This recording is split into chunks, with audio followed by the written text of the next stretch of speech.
Bilang paggunita sa Elderly Filipino Week, 10 ulirang nakatatanda ang ginawaran ng parangal para sa taong 2013. Balitaan mo kami, Jules Gia.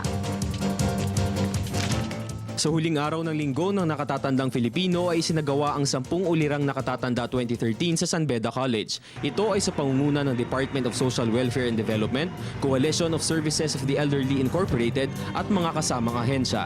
Ayon sa Presidential Proclamation ng 70, ang taunang pagdiriwang ito ay gaganapin tuwing unang linggo ng Oktubre. The event is about the giving award to the 10 outstanding elderly nationwide. It's part of the event of the Elderly Filipino Week for starting first week of October. But COSE started giving award to the 10 outstanding elderly since 1991. First is the she or he should be 60 years old and above. Second, walang tumatanggap ng mga previously ng mga awards and so on.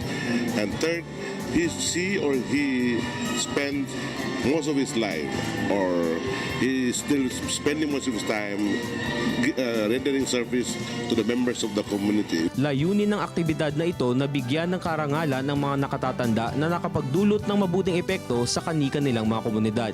Ang 10 ulirang nakatatanda para sa taong 2013 ay sina Salvacion Alonzo ng Quiapo, Luz Viminda Bayot ng San Juan, Norma Cansanas ng Davao, Arthur Hadsan ng Benguet, Victoria Legaspi ng Navotas, Bishop Richard Micli ng Pasig, Herminda Miones ng Davao Oriental, Evelyn Montemayor ng Mindoro, Fidel Orense ng Sorsogon at Julian Ciarot ng Davao.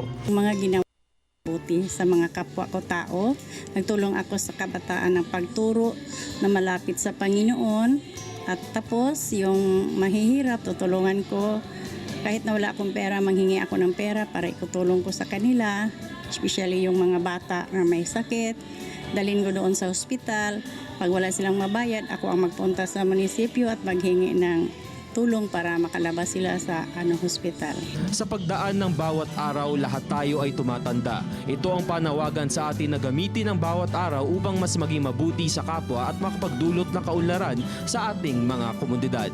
Tulad ng mga lolo at lola nating pinarangalan dahil sa kanilang kadakilaan. Para sa Telebisyon ng Bayan, ako si Jules Giang.